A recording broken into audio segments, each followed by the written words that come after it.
Tengo el honor de presentarles a Leopoldo Gallur, un eximio músico de acá de Mar del Plata, muy creativo, y lo escuchamos. Aquí estamos de regreso de todo un poco y estamos en comunicación con el músico marplatense, el eximio músico marplatense Leopoldo Gallur. Hola Leopoldo, ¿cómo estás? Buen día, Rubén, ¿cómo estás? Qué bueno estar acá en el programa. Qué lindo tenerte acá y bueno, qué lindo es hablar con los talentos marplatenses, ¿no? Porque tenemos una cantidad impresionante de sensibilidad, de arte acá en Mar del Plata y eso habla muy bien de Mar del Plata, ¿no? Y quería que me Sí, cuentes, claro. bueno, anduviste por todos lados componiendo, desarrollando tu música en piano, en violín, no, en arpa, ¿no era? Sí, Eh, sí, arpa celta. sí. Y contame, y contale a la gente qué es lo que estás proyectando, qué es lo que estás haciendo. Bueno, ahora hay varios proyectos. El que está más cerquita en el calendario es un concierto que hacemos de música barroca con dos autores más que sobresalientes del barroco italiano y alemán. Estamos hablando de Johann Sebastian Bach y de Antonio Vivaldi. Vamos a estar haciendo la cantata 82 de Bach, una de las cantatas más famosas del compositor, con la magnífica solista, la soprano solista de aquí de la ciudad de Mar del Plata, Edith Villalba, junto al ensamble de los Nuevos Tiempos, que es un ensamble orquestal con músicos muy jóvenes, absolutamente estudiosos, muy talentosos, que realmente se tocan todo. Suena espectacular, suenan increíble. Y vamos a estar haciendo también dos conciertos de Antonio Vivaldi para violín con Julián Mellado a la cabeza, el Ah, violín mirá, solista. un capo, Juliancito. Sí, Julián, son todos fantásticos. La verdad que Julián toca increíble. A ver si recuerdo a todos los integrantes. Bueno, Julián Mellado, que lo vamos a tener ahí en estos dos conciertos para violín, increíbles, dos conciertos con mucha luz, vivaz, con mucha energía. Después la tenemos a Julieta Blanco en flauta traversa. Julieta es integrante de la Orquesta Sinfónica Municipal, una cordobesa divina, que con ella, bueno, vamos a compartir ahí también una sonata de Bach. Bueno, David Villalba ya la nombré. Lo tenemos a Miguel Ángel Iglesias en violín, a Paola Salvatorelli en viola, a Priscila González en cello. Bueno, una cantidad de gente que realmente es un placer tocar con ellos, y yo estaré ahí tocando el bajo continuo, eh, que tiene como característica fundamental justamente este concierto, que la parte del continuo la hacemos con una spinetta, que es un instrumento propio de finales del siglo XVI, principios del XVII, y que es una réplica. Si es un instrumento historicista, hay uno solo en Mar del Plata, Ajá. que lo tengo yo. Así que bueno, la idea con los chicos de los nuevos tiempos es que cada vez que hacemos barroco, bueno, intentar ir incorporando instrumentos historicistas que nos acercan un poco más a la sonoridad de la época, ¿no? Así que, bueno, un concierto más que interesante. Este va el 2 de mayo a las 20:30 horas en la parroquia de la Asunción de la Santísima Virgen. Eh, La Así que, verdad bueno, todo que aquel que se quiera. Sí, impresionante la cantidad de músicos, la cantidad de talento, la verdad que un lujo. Sí, claro, claro que es un lujo. Y ¿sabes qué, Rubén? Además de ser grandes músicos, son personas con una humildad y un don y una capacidad de trabajo increíble. Entonces, eso los hace más grande aún, porque poder trabajar a ese nivel, con tanto talento, con tanta capacidad de estudio y además con ese don de gente, bueno, está todo más que dado para que sea un concierto fabuloso. Que Así es lo más que, importante, ¿no? El don de gente es lo más importante, ¿no? Es más, claro, cuando uno se pone a por evaluar, supuesto. Sin hablar, cuando uno hace música, más allá de las capacidades profesionales y artísticas, es muy importante poder conectar desde lo humano, porque no lo podemos correr de lado. Yo estoy haciendo música con alguien y estoy conectando también desde lo humano, estoy conectando desde la emocionalidad con el otro. Estoy conectando desde mis ideas, estoy conectando desde mi energía. Entonces, si ese vínculo no existe, bueno, puede ser un poco más, se puede hacer música también, obviamente, no digo que no, sí, pero no es lo pero mismo, ¿no? cuando eso no es lo mismo, no es lo mismo, como en cualquier vínculo humano, ¿no? Vos lo mismo con tus compañeros de trabajo de piso en la radio, o en un vínculo de amistad o de pareja. Bueno, acá, cuando uno hace música con el otro, cuando uno conecta humanamente con la otra persona y El todo es pone mucho más que la adelante. suma de las partes, ¿no? El todo es mucho más que la suma de las partes ahí. Sí, seguramente, seguramente. Cuando está el arte por delante, o está la música por delante solamente, eh, estamos, estamos hablando de otro tipo de trabajo. Che, qué bueno poder ir generando esto porque aunque no lo parezca, cambia todo, ¿no? Cuando hay algo que armoniza en todo sentido y genera armonía en alrededor, ¿no? En el mismo que está recibiendo todo eso, queda más con más completud, ¿no? Claro, exactamente. Vos lo dijiste. Las personas que se puedan acercar a este concierto o otros del ciclo de los nuevos tiempos, eh, también reciben eso. Porque eso no solo lo sentimos los que tocamos, los que estamos interpretando en ese momento determinado, sino que a la gente también le llega.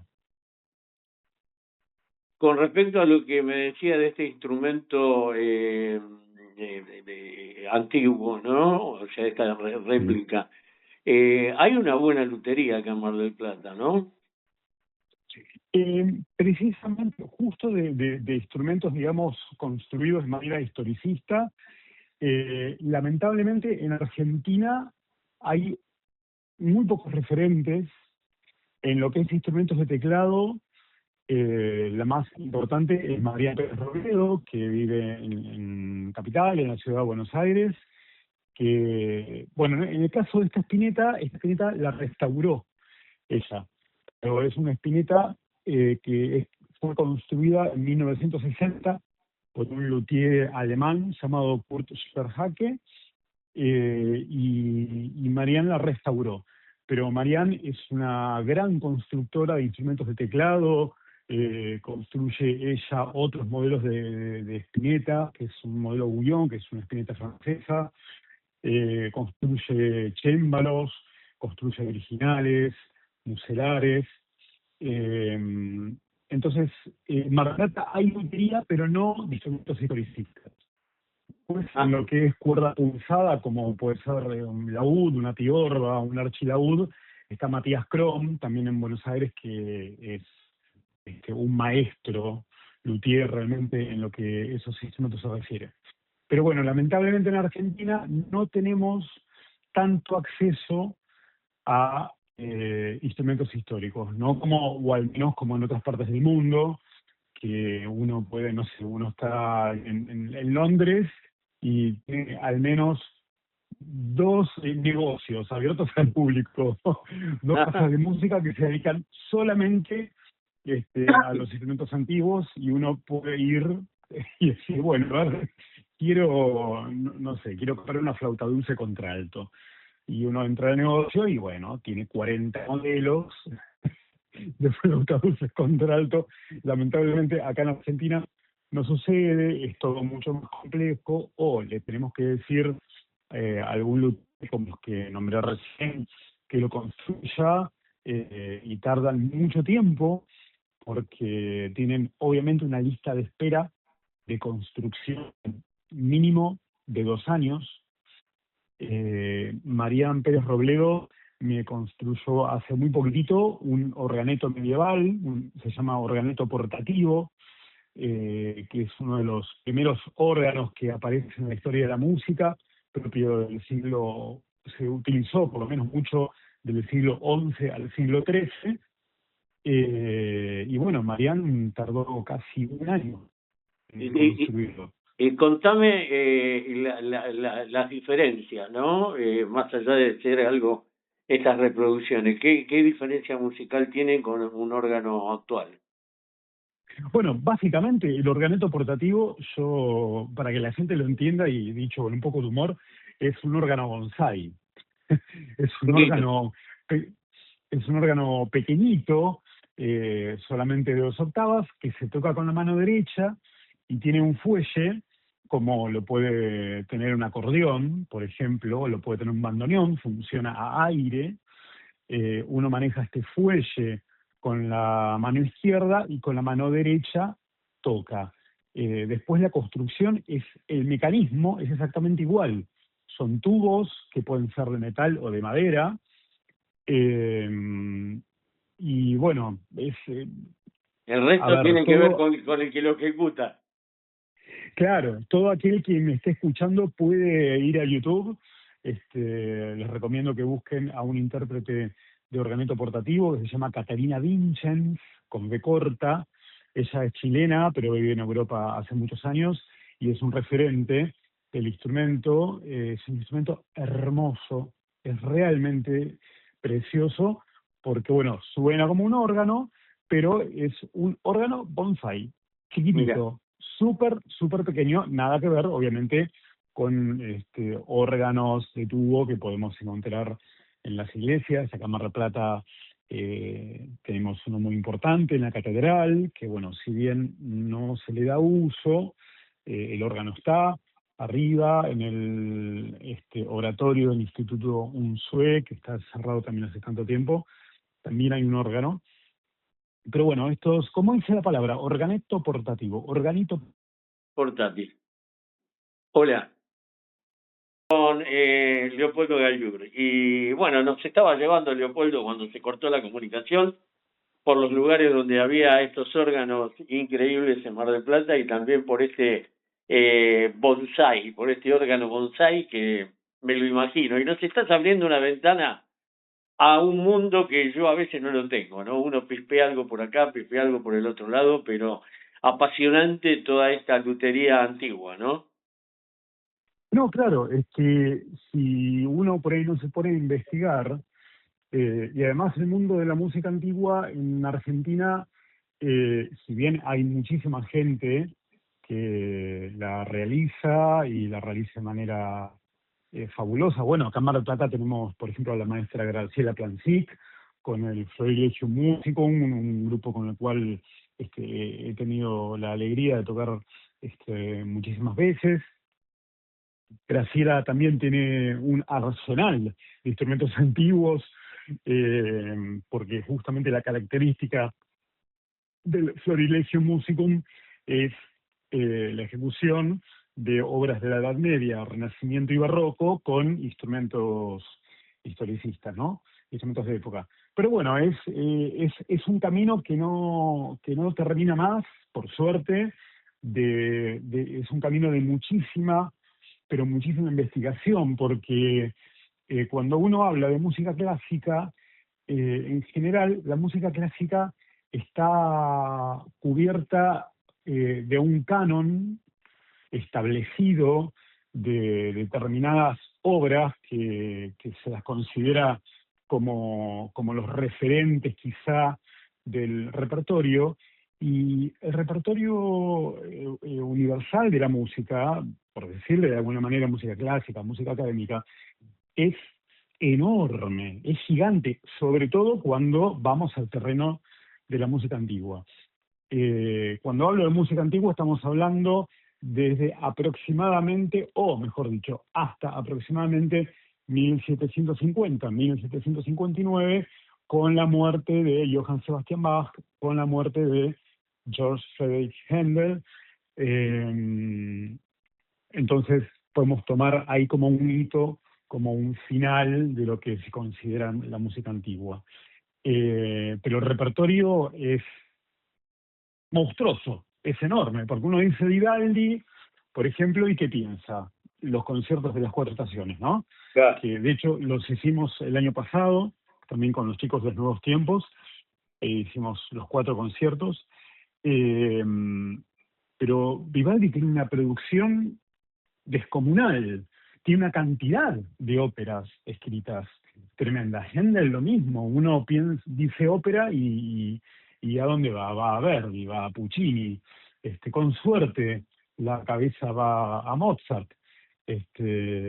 Y la ópera nace desde 1600 con Claudio Monteverdi, con obras maravillosas. Entonces, bueno, cuando uno se dedica a esta música, el trabajo de investigación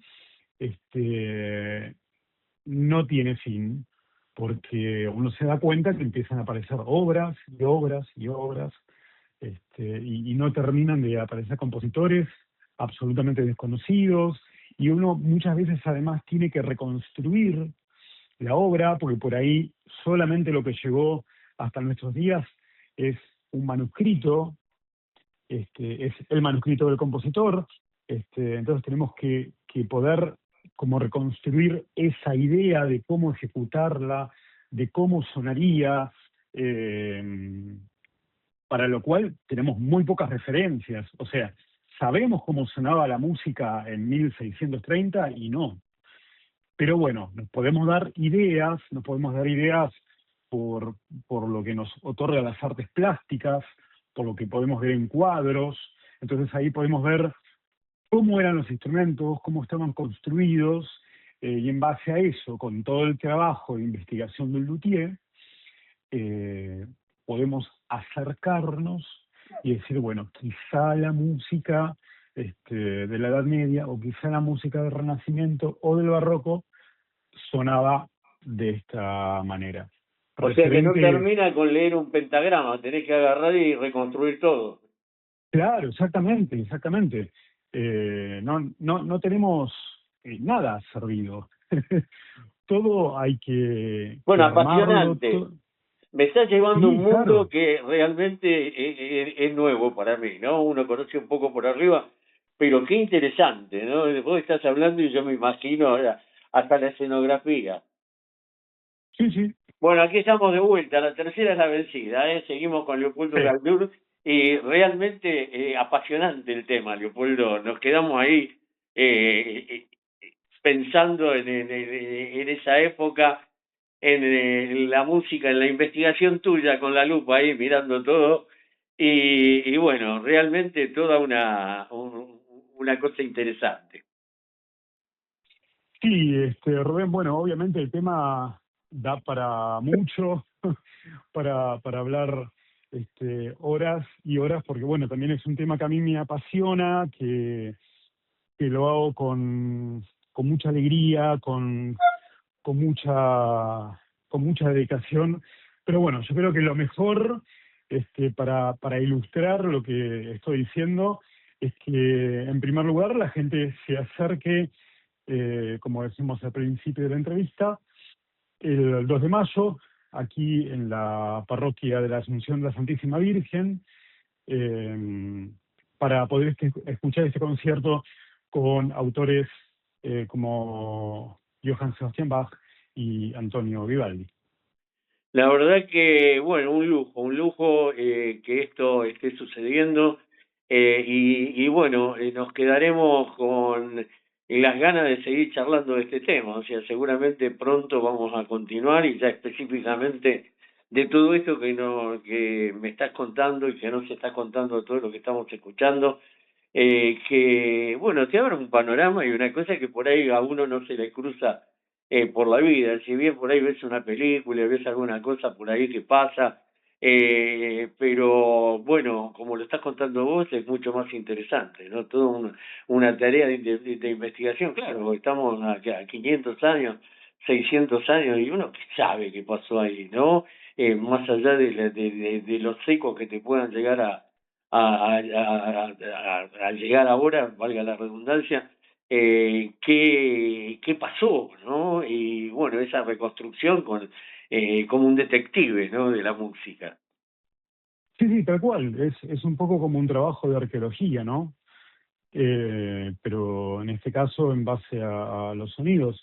Hay, para recomendarle a la gente que esté escuchando ahora mismo esta entrevista, hay dos podcasts para recomendar. Ajá. En primer lugar, uno que tiene que ver directamente con lo que estoy hablando, que es un podcast de Ramiro Albino. Ramiro Albino es un investigador y comunicador muy importante de aquí de Argentina, sobre todo en lo que es investigación de la música barroca latinoamericana. Él tiene un podcast que se llama Disfrutar más de la música antigua. Ya tiene 101 episodios subidos, hace 3 años que Mira. está al aire con el podcast, y lo transmite de una manera fabulosa, dinámica, divertida. Así que todo aquel que se quiera acercar un poquitito más a la información y a tener un poco más de idea de la música antigua, puede buscar este podcast, disfrutar más de la música antigua, que lo tienen subido a YouTube y a Spotify. Leopoldo, Y sí, sí, sí, te escucho. y bueno, y el segundo podcast, del cual, perdón, me ahogué, que te nombraba, bueno, es un podcast con el cual que estoy produciendo ya hace un tiempo, que se llama El Sofá de Orfeo. También lo pueden escuchar en Spotify y lo pueden escuchar en YouTube, que es un podcast de entrevistas, donde la pregunta central es el lugar que ocupa el arte y la creatividad en la vida de cada uno. Son entrevistas que hago a diversas personalidades del arte, de la filosofía y de la ciencia. Ajá. Entonces es muy interesante porque cada uno da su mirada con respecto a qué lugar le da cada uno la presencia del arte y la capacidad de la creatividad, que es algo tan importante. Ya han pasado personas como Edith Villalba, Montserrat Otegi, Cecilia Pugliese, Claudia Goiburu, Marcelo Cenice, ¿quién más? Julieta de Ronsoro, Mary Van Border. Bueno, ahora viene un episodio con Laura Pirrucho, después otro con Ezequiel Muñoz, que es arquitecto, estuvo Federico Vera, que es licenciado en Ciencias Biológicas y ex investigador del CONICET.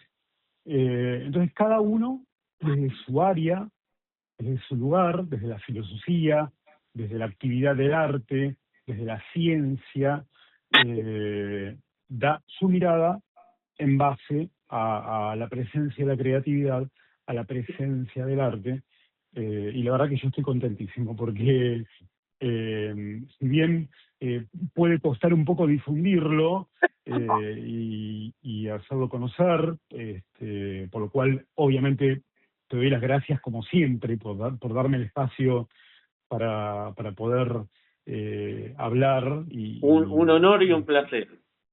no, por favor, el placer es mío. Así que bueno, ahí estoy cada 15 días con estos episodios que quedan subidos ahí en las plataformas del Sofá de Orfeo, así que todo aquel que quiera pasar y ver y escuchar un poquitito de qué se trata, puede buscarlo así con ese título, y ya hay 11 episodios subidos y espero que haya... Vamos a ir a buscarlos. Y decí tu Instagram, tus redes, así la gente te puede ubicar. Bueno, me pueden encontrar por Instagram como Leopoldo-Gayur, mi apellido se escribe Gaillour, Leopoldo-Gayur. También me pueden encontrar en mis canales de Spotify o YouTube, con la música que voy componiendo y que voy subiendo, que voy grabando, y también con este podcast del cual les hablaba. Así que por esos dos medios me encuentran seguro. Por Facebook estoy ahí, pero ya no le doy mucha importancia. Viste que las redes sociales van teniendo como... Sí, van cambiando. Así que bueno, Facebook está conectado con Instagram, pero más que nada la actividad está en Instagram. Leopoldo, muchísimas gracias por compartir y un abrazo gigante y seguramente muy pronto estaremos comunicados. No, Rubén, por favor, el placer es mío. Tremendamente agradecido por esta nota y por todas las notas que me has hecho siempre y tu disponibilidad absoluta e inmediata. Cada vez que te escribo me decís enseguida, hacemos notas, salimos al aire. Así que el agradecido soy yo. Un abrazo, hasta luego. Hasta luego, Rubén, gracias. Bueno, qué lindo. Bueno, espero que hayan estado conformes y contentos con la nota. Les recuerdo que estamos en www.paisajes, personas y personajes. También estamos en YouTube como Rubén Daniel Cian, Paisajes, personas y personajes. También estamos en Facebook como Rubén Daniel Cian o en Instagram como Rubén Daniel Cian 91.5, perdón. Y les sugiero si se pueden suscribir, si pueden comentar, si pueden activar la campanita en todo caso para seguir recibiendo si les gusta. Muy agradecido y gracias por estar.